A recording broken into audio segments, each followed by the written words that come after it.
Materi kali ini mengenai dari rantai Markov, saya akan membahas mengenai keadaan yang bersifat absorbing.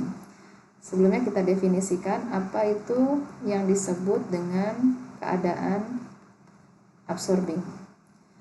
Jadi suatu keadaan dikatakan absorbing, keadaan dikatakan bersifat absorbing itu jika peluang transisi ke dirinya sendiri itu sama dengan 1. Artinya kita kalau melihat peluang transisi ke dirinya sendiri berarti kita bertransisi dari I ke I, ini sama dengan 1.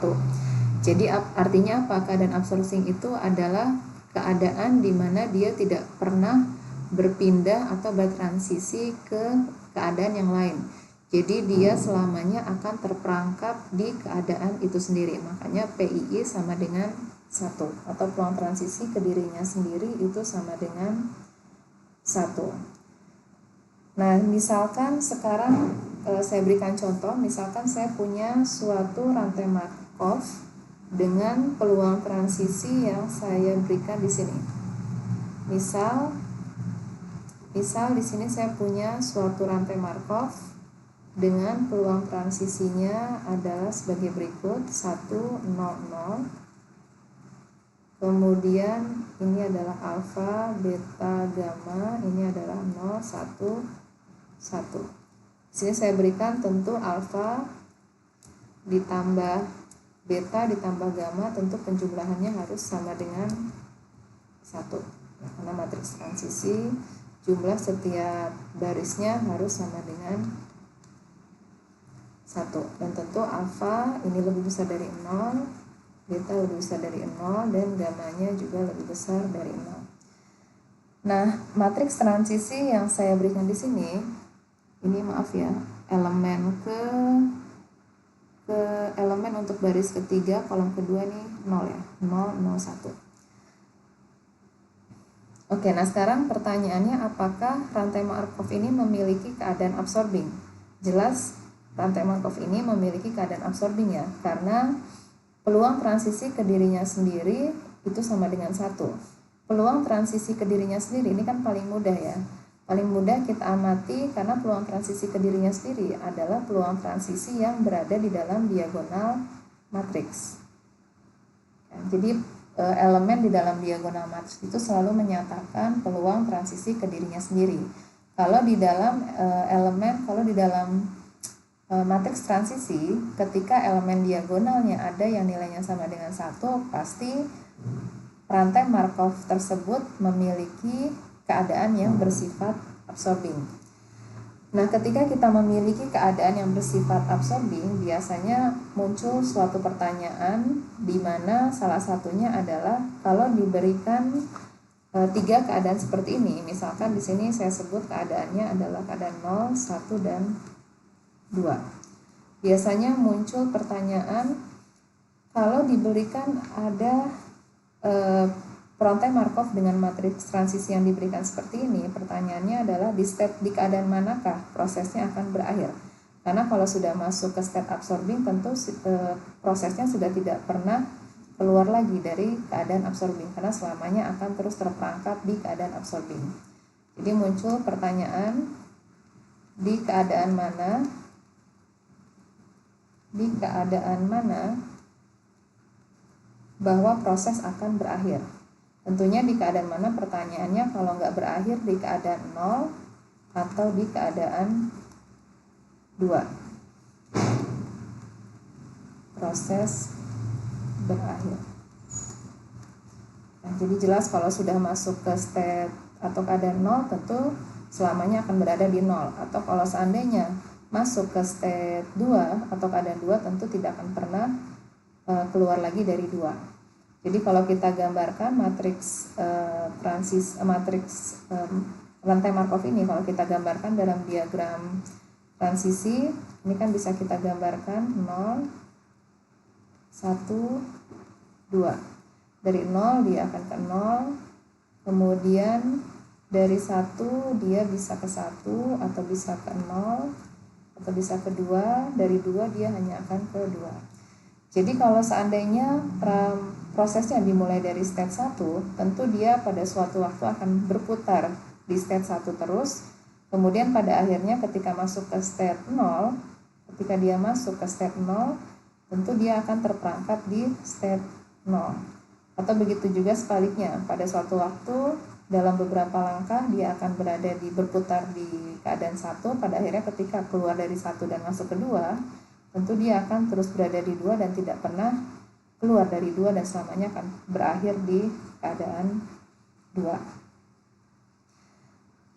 Nah, untuk menjawab pertanyaan ini ya, jadi di mana prosesnya akan berakhir ketika kita memiliki keadaan yang bersifat absorbing.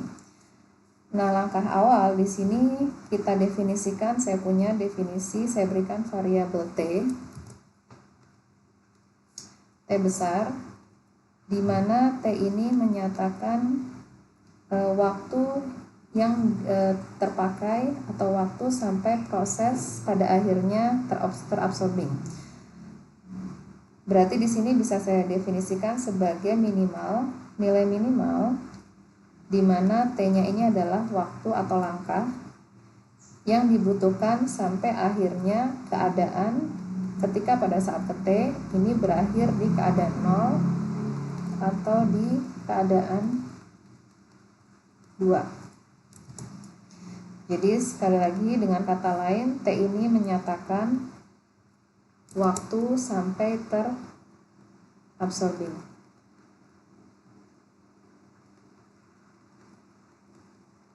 Terabsorbingnya. Jadi didefinisikan sebagai nilai minimum dari langkah, ya tentunya T-nya bisa dari 0 sampai pada akhirnya kita berakhir di state 0 ataupun state 2, karena 0 atau 2 ini adalah keadaan absorbing. Kemudian untuk menjawab pertanyaan proses di mana prosesnya akan berakhir, di sini saya definisikan sebagai variabel, saya sebut sebagai U, di mana U ini adalah peluang, di mana pada akhirnya misalkan di sini proses masuk di keadaan 0 atau terabsorbing, diberikan bahwa di awal waktu kita berada di 1. Ya, jadi pertanyaan di mana proses akan berakhir di sini saya definisikan sebagai peluang U ya, di mana peluang U ini kan adalah peluang diberikan kita mulai dari keadaan 1, kemudian dalam T besar langkah kemudian pada akhirnya kita terabsorbing berakhir di keadaan 0.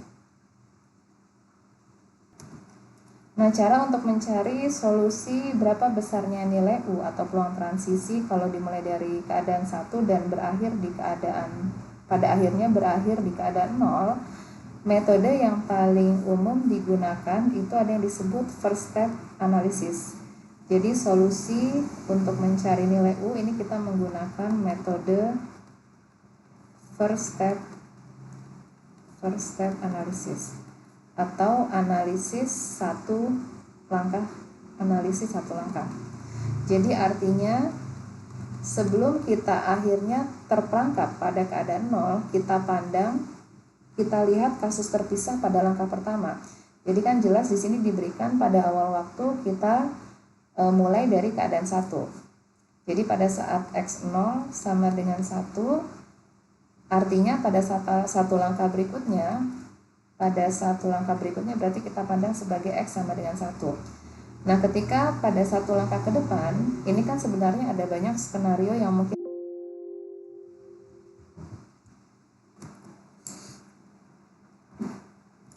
atau biar mudah ilustrasinya saya tulis seperti ini aja. Jadi di langkah pertama atau pada saat X0 kan kita berada pada keadaan 1. Kemudian pada 1 berdasarkan metode first step analysis kita pandang dalam kasus terpisah pada langkah pertama. Berarti kita pandang untuk X1. Di sini pada saat langkah pertama kan ada banyak skenario yang memungkinkan ya, tergantung banyaknya keadaan.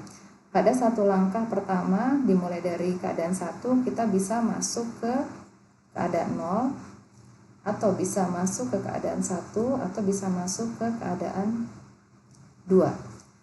Nah, diberikan kita ada di keadaan 1, berapa peluang transisi satu langkah berakhir di keadaan 0? Ya, berarti ini kan peluang 1, 0. Peluang transisi 1, 0 kalau kita kembali ke matriks transisi, P10 itu yang mana? P10 itu adalah nilainya sebesar alfa. Berarti di sini besarnya adalah alfa. Nah, sekarang kalau kita mulai dari satu langkah berikutnya kita bisa juga masuk ke keadaan 1. Berarti ini adalah peluang transisi satu langkah dari keadaan 1 ke keadaan 1. Berapa peluang transisi dari 1 ke 1?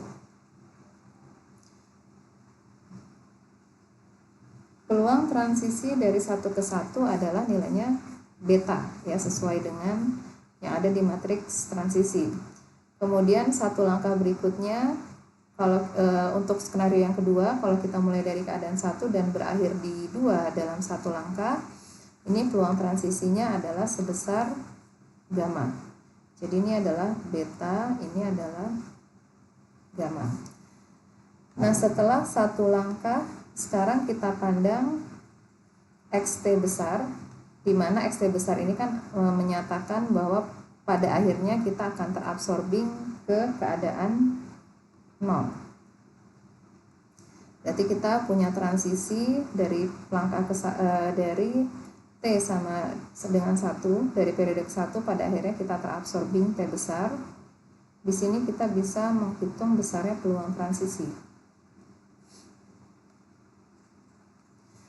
Nah, sekarang kalau kita lihat pada satu langkah pertama setelah kita masuk ke keadaan 0, berapa peluang pada akhirnya kita berakhir di keadaan 0?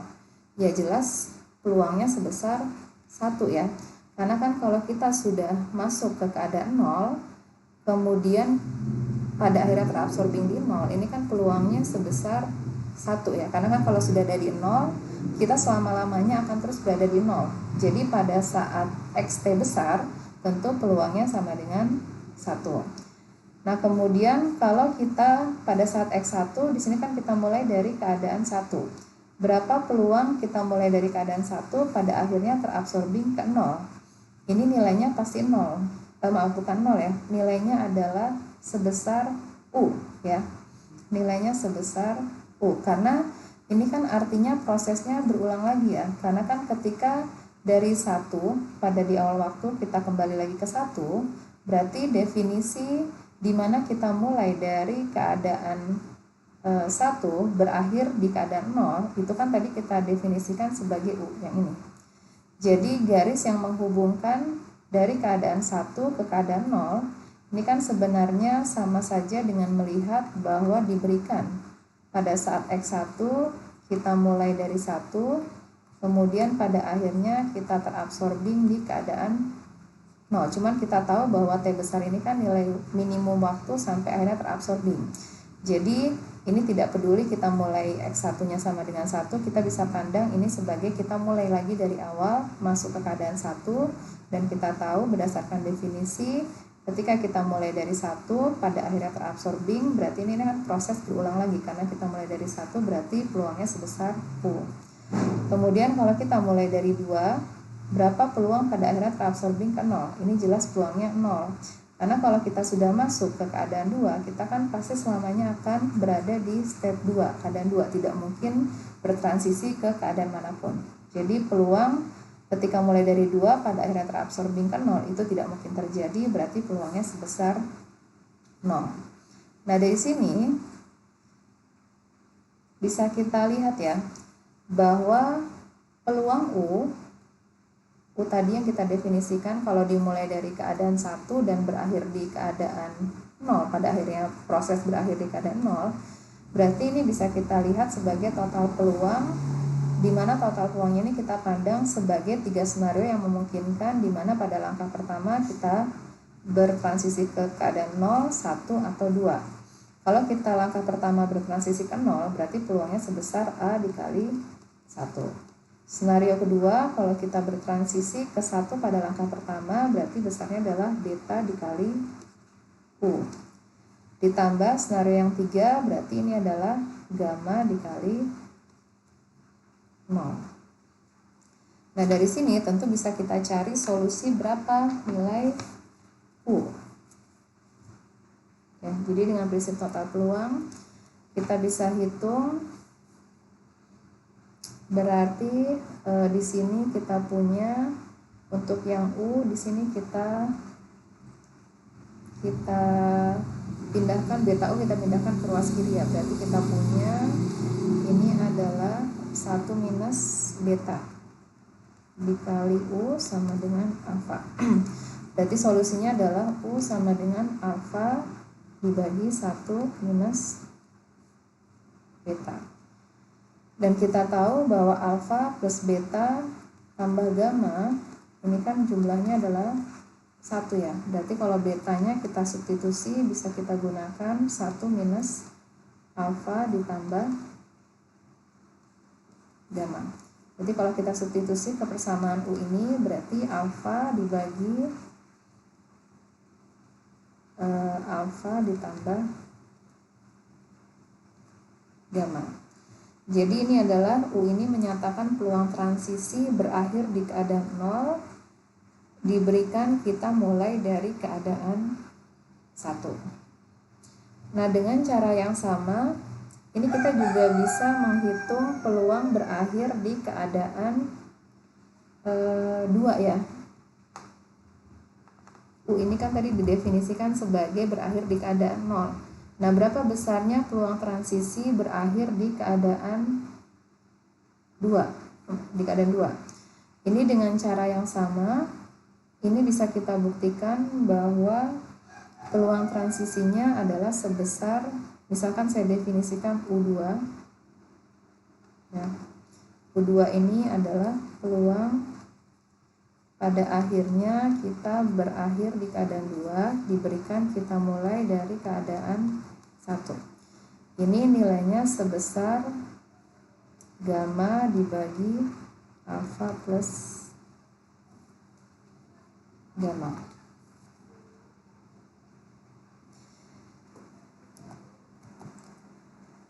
Sebagai contoh supaya dapat gambaran ya, kita pakai studi kasus dengan peluang transisi yang sebenarnya kita pakai nilai ya, bukan pakai simbol lagi alfa beta gamma. Sebagai contoh, misalkan kita punya peluang transisinya adalah 100, kemudian ini adalah 0,1, 0,6, 0,3, 0,1. Jadi sama seperti contoh di awal ya. Jadi kita punya dua keadaan terabsorbing, keadaan 0 dan keadaan 2. Nah, sekarang pertanyaannya, kalau mulai dari keadaan 1, berapa peluang rantai Markov akan berakhir di keadaan 0? Berarti dengan kata lain yang ditanyakan adalah U, nilai U ya, atau nanti kita kasih indeks 1 ya, untuk membedakan, karena kan terabsorbing bisa di keadaan 0 atau bisa di keadaan 2. Atau kita pakai indeksnya U0 aja ya, untuk menyatakan bahwa U0 ini pada akhirnya terabsorbing di keadaan 0. Peluang XT sama dengan 0 diberikan bahwa kita mulainya dari keadaan 1. Berdasarkan rumus yang tadi saya berikan, ini bisa langsung kita pakai. Berarti kan besarnya adalah alfa per alfa plus gamma, di mana alfanya adalah 0,1. Ini 0,1 ditambah 0,3. Berarti ini besarnya 1/4. Nah, sekarang kalau ditanyakan juga berapa peluang pada akhirnya proses berakhir di keadaan 2. Berarti saya sebut U2. Ini adalah gamma dibagi alfa plus gamanya 0,3 dibagi 0,1 ditambah 0,3 sama dengan 3/4 ya. Jadi peluang kalau diberikan rantai Markov dengan matriks transisi seperti ini, maka kita bisa menyimpulkan apa? Bahwa proses, kalau kita mulai dari keadaan 1, bahwa proses itu akan cenderung berakhir di keadaan 2. Kenapa? Karena peluang transisi berakhir di keadaan 2 pada akhirnya terabsorbing di keadaan 2 itu peluangnya jauh lebih besar dibandingkan peluang pada akhirnya terabsorbing di keadaan 1. Ya, sebenarnya nilai peluang ini sebenarnya masuk akal juga. Karena di sini bisa kita lihat kan ya, di awal waktu proses akan berputar di keadaan 1. Pada akhirnya dia peluangnya kan karena peluang bertransisi ke keadaan 2 itu jauh lebih besar dibandingkan bertransisi ke keadaan 1. Makanya ketika mulai dari keadaan 1 dia lebih cenderung masuk ke keadaan 2 dibandingkan masuk ke keadaan 0. Ya, dari sini juga sebenarnya terrefleksikan, tercerminkan kenapa peluang berakhir di keadaan 2 itu jauh lebih besar, karena ketika mulai dari 1 peluang untuk bertransisi keadaan 2 itu jauh lebih besar. Dan ketika sudah masuk ke 2 tentu kan selamanya dia akan terperangkap di keadaan 2. Nah, ini baru contoh keadaan terabsorbing di mana kita melihat hanya ada 3 keadaan. Nah, sekarang kalau kita perluas, bagaimana seandainya kalau kita punya 4? Misalkan sekarang kita punya 4 keadaan, diberikan matriks stokastik sebagai berikut ya. Jadi saya punya P, matriks transisi 4 kali 4, keadaan 0, ini keadaan terabsorbing, jadi peluang ke dirinya sendiri 0. Kemudian pada keadaan 2 di sini ada peluang transisi sebesar P 10. Ini ada P 11, ini ada P12, ini adalah P13. Jadi peluang transisi dari 1 ke 3, kemudian mulai dari 2 kita bisa bertransisi ke 0, P21, P22, P23. Kemudian untuk keadaan 3, misalkan ini juga keadaan terabsorbing, berarti transisi ke dirinya sendiri sama dengan 1. Dimana keadaannya saya berikan notasi 0, 1, 2, 3. Nah, bagaimana cara menghitung peluang pada akhirnya akan terabsorbing, entah itu ke keadaan 0 atau keadaan 3? Sama seperti sebelumnya, kita definisikan ada variabel T, di mana T ini menyatakan waktu sampai terabsorbing. Berarti ini adalah tentu T-nya ini harus lebih besar dari 0, di mana ketika kita terabsorbing ke keadaan 0 ataupun keadaan 3, berarti di sini kan X-nya sama dengan 0, atau pada akhirnya terabsorbing ke keadaan 3. Kemudian kita definisikan peluang transisi atau peluang pada akhirnya terabsorbing. Tentu kan di sini bergantung pada kondisi awal, apakah kita mulai dari keadaan 1 atau keadaan 2. Jadi berpengaruh. Kalau tadi kan kebetulan keadaan yang tidak terabsorbing kan cuma 1. Jadi selalu kita hanya mendefinisikan mulai dari keadaan yang tidak terabsorbing. Nah, untuk peluang transisi 4, peluang atau matriks transisi di mana dengan 4 keadaan, di sini kan keadaan yang tidak terabsorbing ada 2. Artinya di sini untuk mendefinisikan peluang pada akhirnya terabsorbing, di sini saya berikan U-nya ada indeks I, di mana ini adalah peluang pada akhirnya akan terabsorbing ke keadaan 0, diberikan kita mulai dari suatu keadaan I, di mana I-nya bisa mulai dari keadaan 1 atau keadaan 2. Nah, sekarang kita pandang dulu kalau kita mulai dari keadaan 1. Berarti di sini kita punya U1. Berarti U1-nya adalah P peluang berakhir, proses berakhir di 0 diberikan kita mulai dari keadaan 1. Nah, idenya sama seperti tadi ya, mungkin lebih gampang saya ilustrasikan dengan gambar karena ini menghitung U1 sama saja dengan menghitung peluang total. Jadi kalau kita mulai dari keadaan 1 dengan menggunakan first step analysis, artinya setelah kita mulai dari keadaan 1, pada satu langkah berikutnya kita bisa ada di keadaan 0, kemudian bisa ada di keadaan 1, bisa di keadaan 2 atau keadaan 3. Dari satu langkah pertama pada akhirnya kita akan terabsorbing di keadaan 0. Ketika kita mulai dari 1, ada peluang sebesar P10 ya, dalam satu langkah kita bisa bertransisi dari 1 ke 0 atau dari 1 ke 1. Ini peluang transisinya berarti P11. Dari 1 ke 2 ada peluang transisi sebesar 12. Dari 1 ke 3 ini peluang transisinya adalah P13. Nah, setelah satu langkah berarti kan di sini kita bisa melihat peluang pada akhirnya terabsorbing ke keadaan 0. Begitu juga mulai dari keadaan 1, dari keadaan 2 ataupun dari keadaan 3. Nah, sekarang kita lihat, kalau kita mulai dari 0, pada akhirnya terabsorbing berarti kan peluangnya 1. Karena kalau sudah ada di 0, tidak mungkin keluar lagi, pasti ada di 0. Kemudian kalau kita mulai dari keadaan 1, berakhir di keadaan 0, ya pada prinsipnya kan kita balik lagi ke definisi U1. Definisi U1 ini.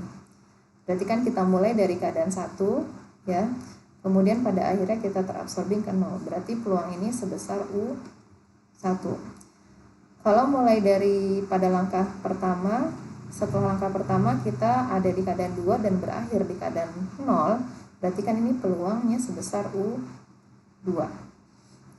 Kemudian kalau kita pada satu langkah pertama ada di 3 dan pada akhirnya terabsorbing di keadaan 0, tentu nggak mungkin terjadi. Karena kalau sudah masuk ke 3, kita nggak mungkin lagi keluar dari 3. Karena 3 ini adalah keadaan absorbing. Berarti ini peluangnya sebesar 0.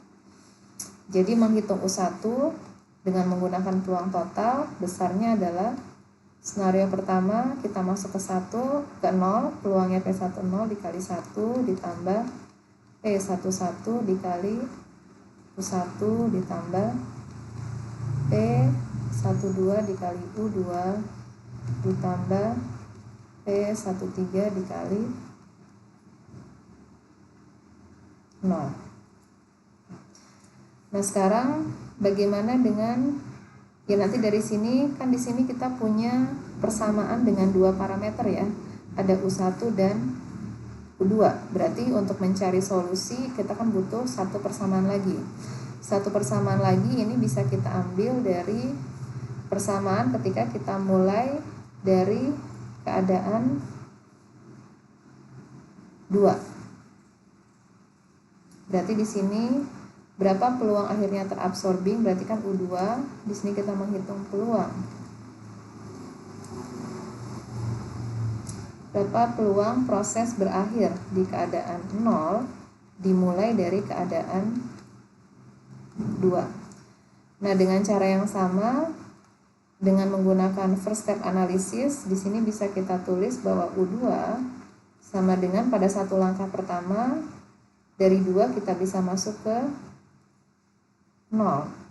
Dari 2 ke 0, kemudian kalau kita sudah masuk ke 0, tentu selamanya kan kita akan terperangkap di 0 ya. Jadi dari 0 pada akhirnya terabsorbing ke 0 ya pasti peluangnya 1. Ditambah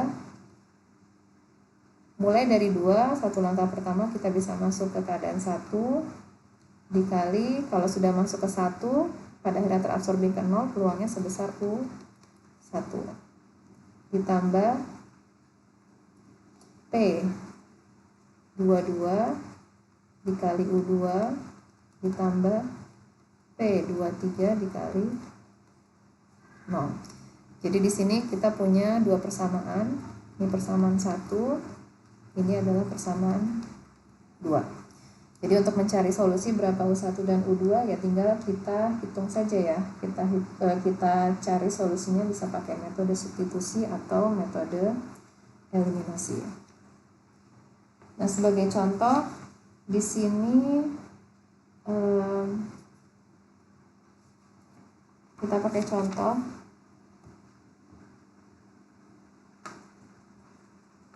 contoh peluang transisi yang sebenarnya pakai angka ya. Jadi misalkan diberikan peluang transisinya 1, 0, 0, 0, ini adalah 0,4, 0,3, 0,2, 0,1, ini 0,1, 0,3, 0,3, ini 0,3. Ini yang keadaan terakhir, ini terabsorbe. Oke. Nah, berapa peluang pada akhirnya proses akan berakhir ya. Jadi di mana sebenarnya kecenderungan proses akan berakhir ya, tentu tergantung mulai dari keadaan 1 atau keadaan 2.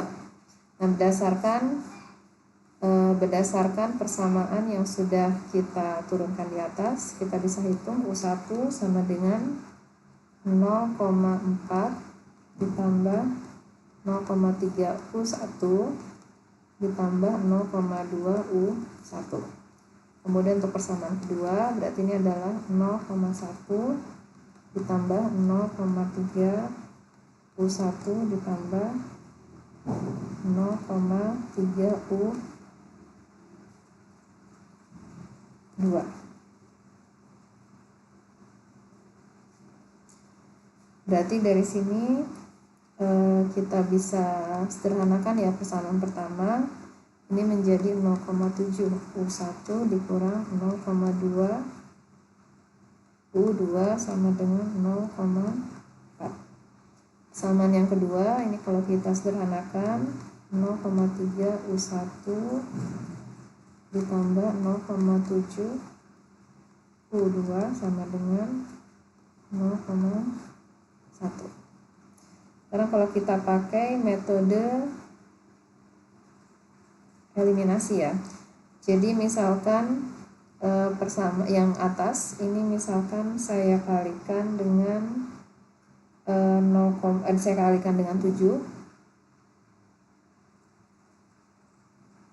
yang bawah saya kalikan dengan 2 karena saya mau mengeliminasi yang U2. Jadi kalau ini kali 7, ini saya kalikan dengan 2. Berarti dari sini nanti kita peroleh yang U2 nya kan hilang ya, berarti ini menjadi 4,3 U1 sama dengan 3. Berarti kita peroleh U1 sama dengan 30/43. Kemudian nanti kita juga bisa hitung U2 ini kalau kita pakai salah satu persamaan di atas, kita peroleh hasilnya nanti bisa dicek 19/43.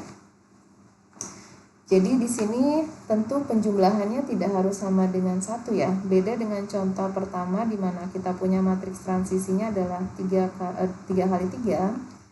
Ini pasti peluang akan berakhir di keadaan 2. Di sini kalau kan kita hanya punya satu keadaan yang terabsorbing ya.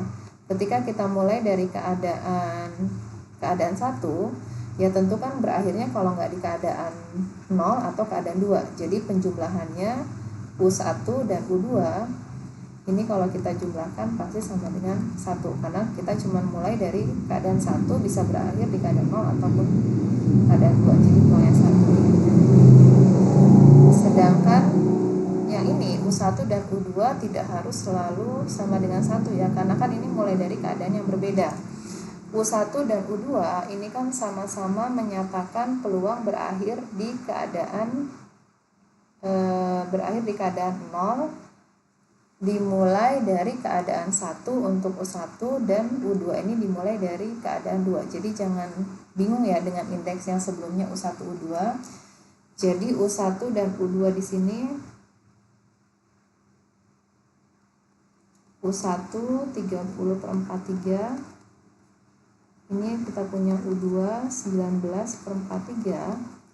Ini adalah peluang berakhir di keadaan 0 dimulai dari keadaan yang berbeda. Jadi dia tidak selalu, jumlahnya tidak selalu 1 ya. Sedangkan kalau sebaliknya, ini kalau kita pandang, ini kan XT-nya sama dengan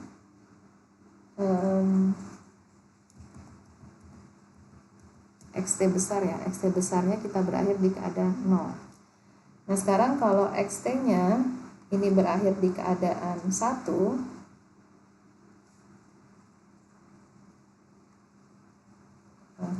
ini kan X0 ya, kita mulai dari keadaan 1 atau keadaan 2.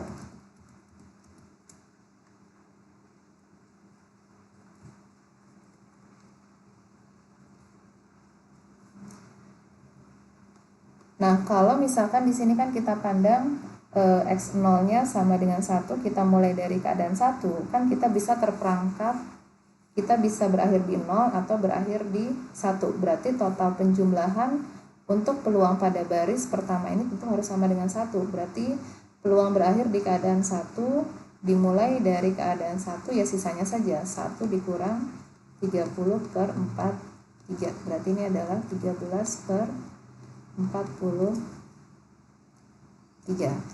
Begitu juga kita tahu kalau mulai dari keadaan 2 kita bisa berakhir di keadaan 0 atau berakhir di keadaan 1.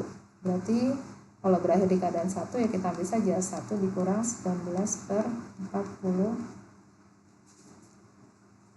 Berarti ini nilainya adalah 24/3. Ya, jadi total kolomnya ini kalau kita jumlahkan harus sama dengan total baris ya. Tapi tidak berlaku untuk total kolom karena kan ini peluang berakhir di keadaan yang sama tapi kan mulainya berangkatnya dari keadaan yang berbeda. Oke, nah ini salah satu pertanyaan kalau kita memiliki state absorbing ya. Jadi pertanyaannya kita akan berakhir di mana kalau prosesnya, kalau kita punya state atau keadaan yang bersifat absorbing. Dan mungkin kembali lagi contoh ke sini ya. Jadi kalau kita analisis prosesnya akan berakhir di mana sih kalau kita punya matriks transisi yang diberikan pada contoh soal nomor 2. Ya sebenarnya jawabannya tergantung kita mulai dari mana ya.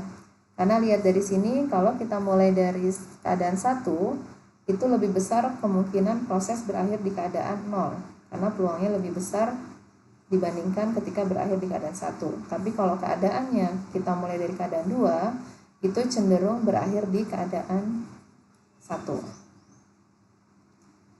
Oke, nah sekarang pertanyaan kedua, ketika kita punya keadaan terabsorbing, biasanya kita ingin mengetahui berapa lamanya waktu atau berapa langkah yang dibutuhkan sampai pada akhirnya kita akan terperangkap. Atau dengan kata lain, berapa lama waktu yang dibutuhkan sampai prosesnya itu benar-benar berakhir.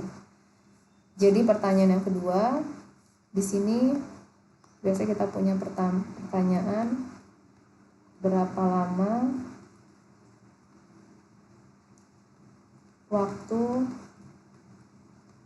rata-rata akan terabsorbing. Jadi prosesnya akan terperangkap pada salah satu keadaan absorbing. Nah, berapa lama waktu rata-rata? Tentu di sini secara statistik nanti kita cara mencari solusinya adalah dengan menggunakan ekspektasi. Ya, jadi di sini cara mencari solusinya kita definisikan sebagai ekspektasi. Misalkan tadi kan kita sudah punya definisi T ya, di mana T itu adalah T besar. Tadi kita punya T besar, di mana T besar ini menyatakan lamanya atau waktu sampai terabsorbing. Berarti kita mau menghitung berapa ekspektasi dari T diberikan, misalkan kita mulai dari keadaan 1. Ya. Di sini saya pakai contoh yang pertama tadi, di mana peluang transisinya yang 3x3 ya, 1, 0, 0, alfa, beta, gamma, ini adalah 0, 1, 1. 001 ya, 001. Berarti ini yang kita mau cari, berapa ekspektasi dari T atau berapa rata-rata waktu yang dibutuhkan sampai akhirnya terabsorbing kalau kita mulai dari state 1. Katakanlah ini kita sebut sebagai V. Nah, menghitung ekspektasi ini kondisinya mirip juga seperti first step analysis. Kita lihat kasus kalau kita sudah melangkah satu langkah. Nah, kita juga harus perhatikan bahwa waktu sampai terabsorbing itu selalu paling sedikit dalam satu langkah atau satu periode. Nah, dengan menggunakan prinsip first step analysis, tadi kan kita di awal waktu kita bisa mulai, kita di sini kan diberikan mulai dari 0. Kemudian pada satu langkah pertama kita bisa masuk ke state 0, ke state 1 atau state 2. Kemudian pada saat ke T ini kan kita masuk ke keadaan 0 ya. Dan tadi kita definisikan T-nya itu terabsorbing ke keadaan 0. Nah, di sini kita bisa lihat ya, kalau untuk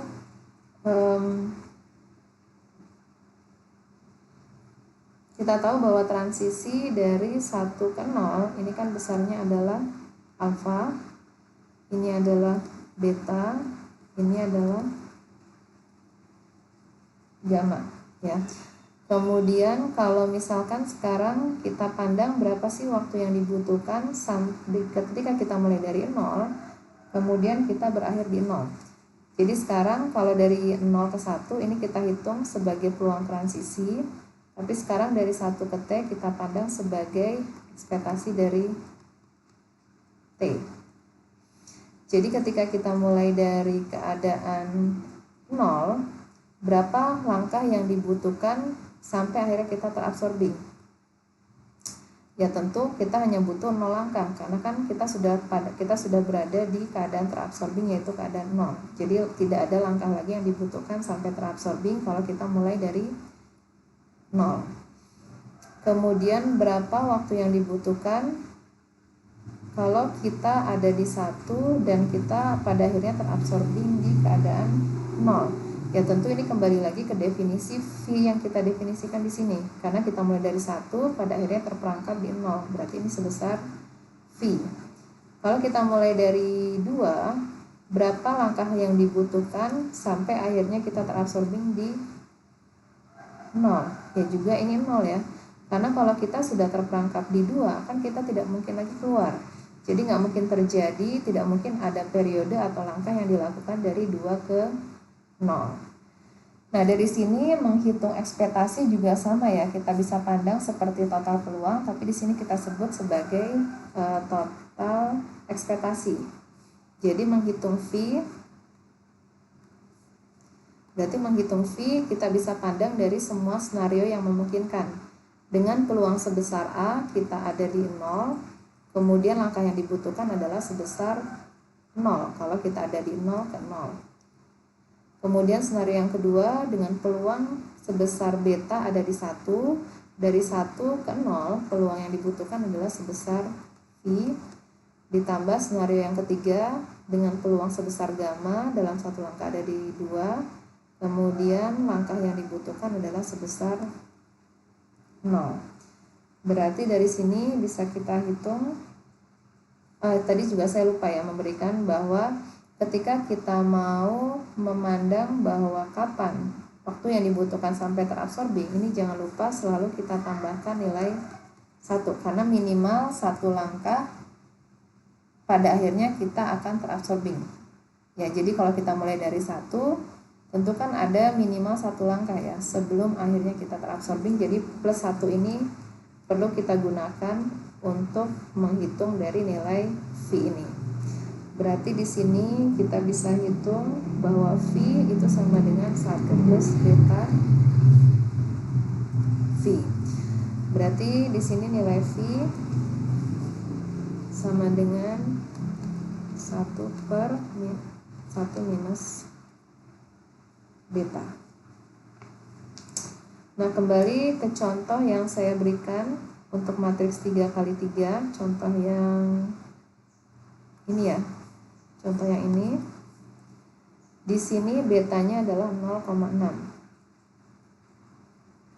Contohnya 0,6, betanya sama dengan 0,6.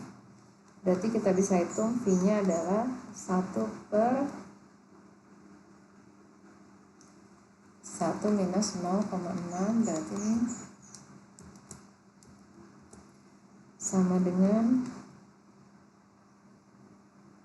1 kurang 0,6 ya, hasilnya 0,4. 1/0,4 atau 2,0. Jadi dari sini 2,5 ini artinya apa? Kalau kita mulai dari keadaan 1, berarti langkah yang dibutuhkan sampai akhirnya terabsorbing butuh sebanyak 2-3 periode atau 2-3 langkah.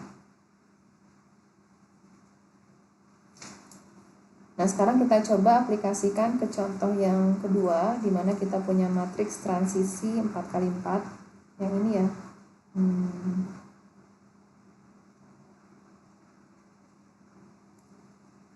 Contoh yang di sini. Contoh ini.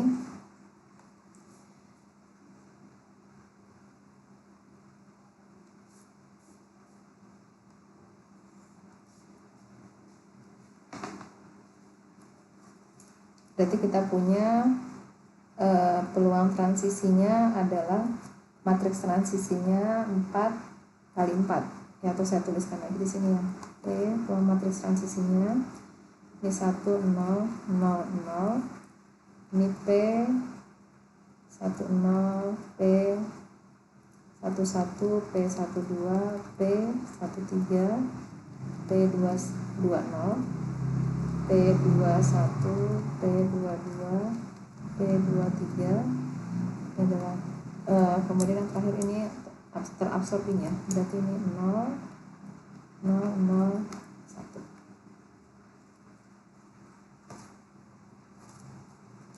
Nah, dari sini kita definisikan nilai V-nya itu bisa ada 2, karena kita bisa mulai dari 2 state yang berbeda. Jadi kita definisikan VI, di mana V ini adalah rata-rata yang dibutuhkan sampai akhirnya terabsorbing. Ekspektasi dari T diberikan di awal waktu kita berada di suatu keadaan I, di mana I-nya hanya mungkin dari keadaan 1 atau 2.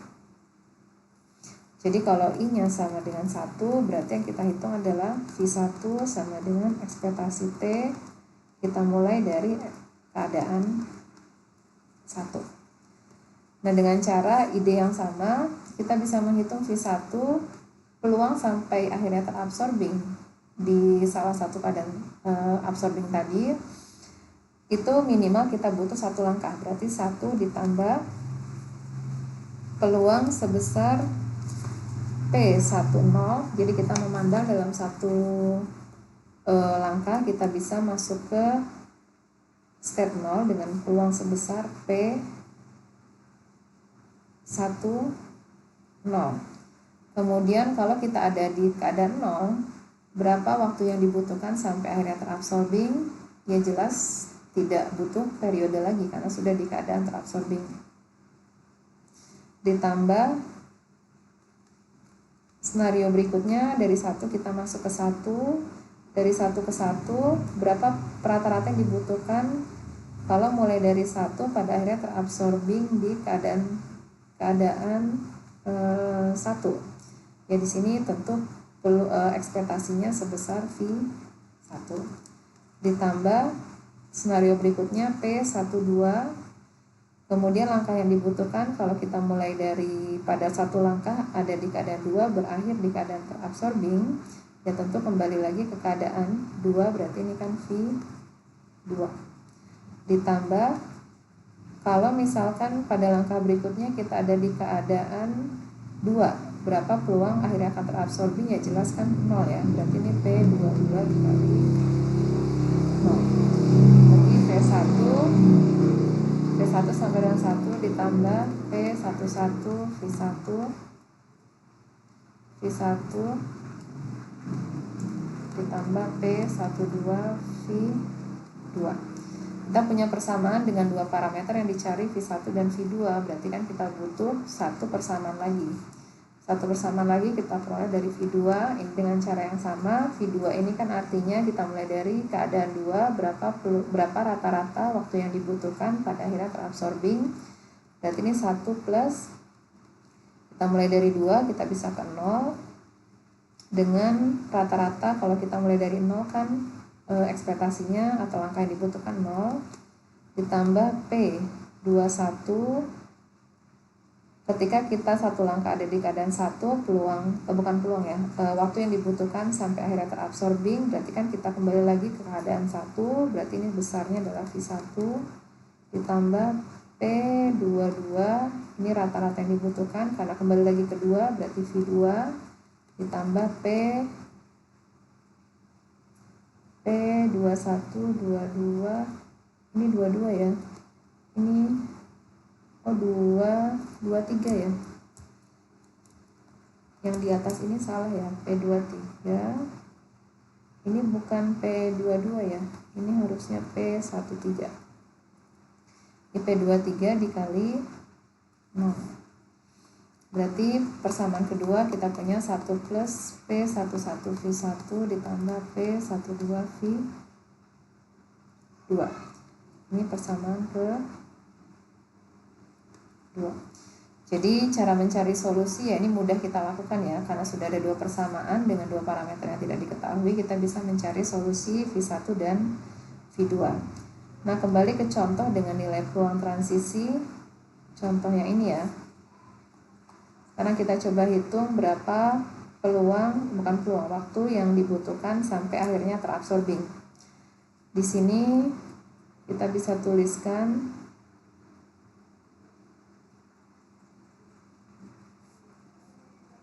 berarti V1 sama dengan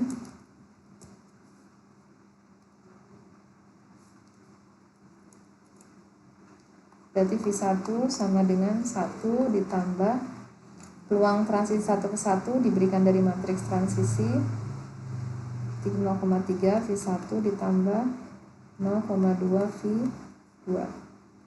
Kemudian V2 ini adalah 1 ditambah 0,3 V1 ditambah 0,3 V2. Ya bisa pakai substitusi atau eliminasi. Di sini saya berikan solusinya, V1-nya adalah 90/43. Sedangkan V2-nya adalah 100/43. Jadi dari sini bisa dilihat ya bahwa waktu untuk terabsorbing ke keadaan waktu yang dibutuhkan sampai proses itu berakhir itu ternyata lebih cepat kalau dimulai dari keadaan 1. Karena di sini waktunya lebih kecil ya, 90/43 dibandingkan yang V2. Karena V2 ini menyatakan peluang proses akan berakhir, pada akhirnya akan terperangkap kalau dimulai dari keadaan 2, ini kan dalam 100/43 periode jauh lebih lama.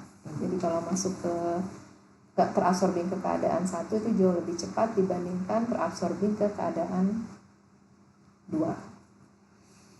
Oke, nah sekarang saya berikan satu contoh lagi ya untuk supaya lebih mantap ya, mengenai cara menghitung waktu rata-rata yang dibutuhkan untuk proses berakhir di keadaan absorbing. Sebagai latihan, misalkan saya punya matriks transisi diberikan sebagai berikut: 0,4, 0,3, 0,2, 0,1. Ini 0,7, ini 0,1.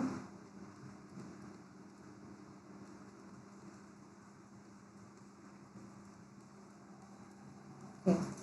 Jadi saya punya matriks transisi 4x4. Ini jelas rantai Markov dengan keadaan terabsorbing. Ada berapa keadaan terabsorbing? Jelas hanya ada satu, karena di dalam diagonal matriks hanya ada satu elemen yang nilai peluangnya sama dengan 1, yaitu keadaan 3. Keadaan 3 di sini karena saya definisikan keadaannya 0, 1, 2, 3. Sekarang pertanyaannya, berapa rata-rata waktu yang dibutuhkan sampai terabsorbing ke keadaan 3 kalau dimulai dari keadaan 0? Yang ditanyakan adalah waktu ya, berapa rata-rata waktu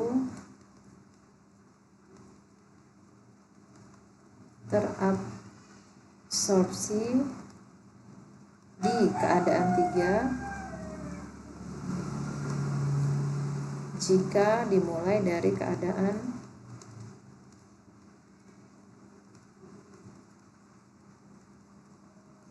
keadaan 0. Berarti jelas yang dihitung adalah V ya. Parameter yang kita hitung V bukan U, karena U itu menghitung peluang terabsorbing. Kalau rata-rata terabsorbing, indeks yang kita hitung adalah V. Jadi di sini kita definisikan V ini adalah ekspektasi T, rata-rata waktu kalau kita mulai dari keadaan 0, X0 sama dengan 0. Berarti di sini atau lebih tepatnya kita sebut V0 ya, karena kita mulainya dari keadaan 0. Tapi ketika kita mau menghitung peluang terabsorbing keadaan 0, tentu kan keadaan terabsorbing ke keadaan 0 kan bisa mulai dari keadaan 0, 1 atau 2, karena keadaan 0, 1, 2 itu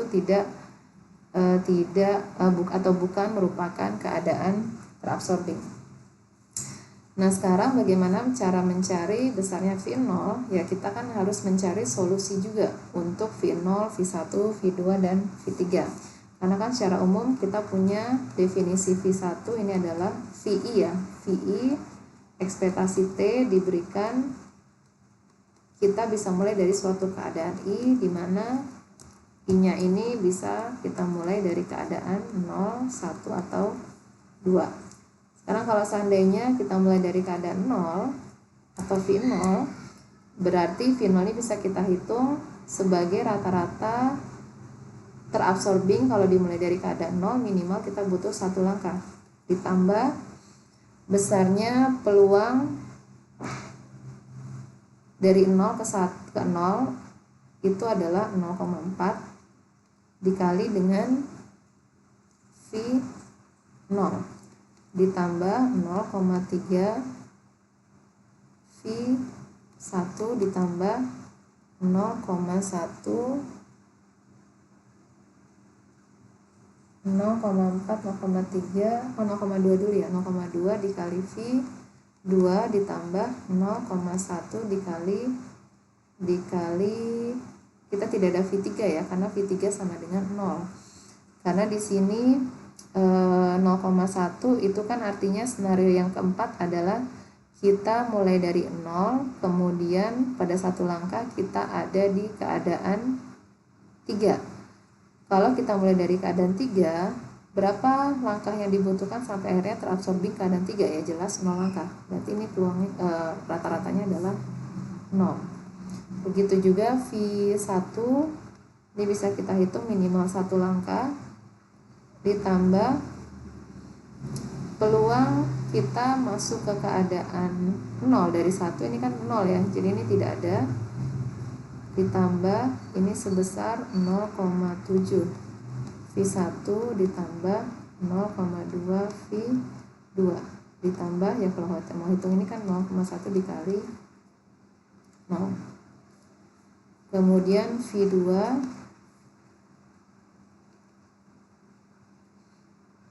V2 ini minimal kita butuh 1 langkah, kemudian dari 2 ke 0 kan peluangnya 0, jadi nilai yang ini 0, kemudian V2 ini juga 0 ditambah 0,9 V2 ditambah 0,1 dikali 0. Berarti dari sini bisa kita peroleh bahwa V2 kita pakai persamaan yang ketiga ya, ini persamaan 1, 2, ini persamaan 3. Dari persamaan 3 kita bisa hitung V2 itu kan sama dengan 1/0,1 sama dengan 10. Tapi kan yang mau kita hitung adalah V0. V0 berarti di sini kita bisa hitung V1 kita peroleh 1 ditambah 0,7 V1 ditambah 0,2 V2 sudah kita hitung, nilainya adalah 10. Berarti V2 sama dengan V1 ya. Berarti 0,3 V1 sama dengan 3. Berarti V1 sama dengan 10. Kemudian V0 ini adalah, kalau kita lihat persamaan 1, ini kan 1 ditambah 0,4 V0 ditambah 0,3 kali 10 berarti 3 ditambah 0,2 kali 10 berarti 2. Berarti V0 sama dengan 0,6, V0 sama dengan 6, berarti V0 sama dengan 10. Ya, berarti solusinya kita peroleh berapa lama waktu yang dibutuhkan sampai akhir terabsorbing dimulai dari 0, itu kita butuh 10 langkah.